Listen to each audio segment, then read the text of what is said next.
Кербен шаарындагы суу системасы Союз убагында курулган. 70 жылга чукул убакыттан бери кызмат кылган суу курларынын эскилиги жетип, калкты таза суу менен камсыздоо кыйындаган.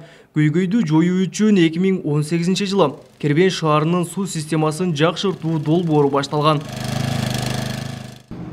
Долбоордун Дүниелик банк тарабынан каржыланып, Арис тарабынан контролго алынган. Арис ишке ашырып атат. Дүниелик банк тарабынан бизге 205 миллион сомдук долбоор. Долбоор 2 лотко бөлүнгөн. Эки лоттон Кыргызстандын 2 компаниясы утуп алып, бүгүнкү күндө курулуш монтаждоо иштери жүрүп атат. Шаарга ичүүчү суу 20 чакырым алыстыктагы Падышата дарыясынан тартылган. Учурда жумуштун 95% аяктап калды. Ал эми иштин толук бүтүшү ноябрь айына пландалган. Акыркы жумуштар головной водозабордо жүрүп атат. Бул көрүп турган, сиздер көрүп турган бул бассейн деп аталат. Анан ВК-1, анан кийин фильтр деген бар, 28 метрден экөө курулат.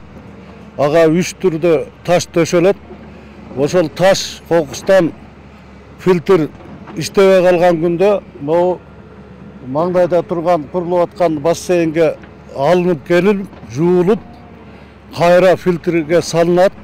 Долбоорго ылайык таза суу шаардын көчөлөрүнө жеткирилет. Ал эми короо жайларга тартуу жашоочулардын өзүнө жүктөлгөн.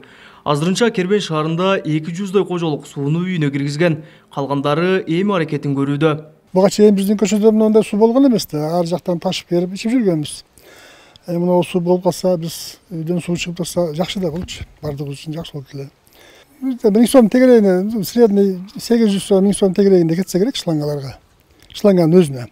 А траншейлерде өзүбүз колубуздар менен каздык да ушундай. Ар бир үй өзүбүз чыгып каздык траншейлерди. Жогордагы долбоор менен Кербен шаарынын болгону 40% аймагы таза суу муктаждыгынан арылат. Ал эми калганын толук ичүүчү суу менен камсыздоо үчүн Европа өнүктүрүү банкы 6,5 миллион евро бөлгөн. Анын 3 миллиону грант болсо, калганын Асия.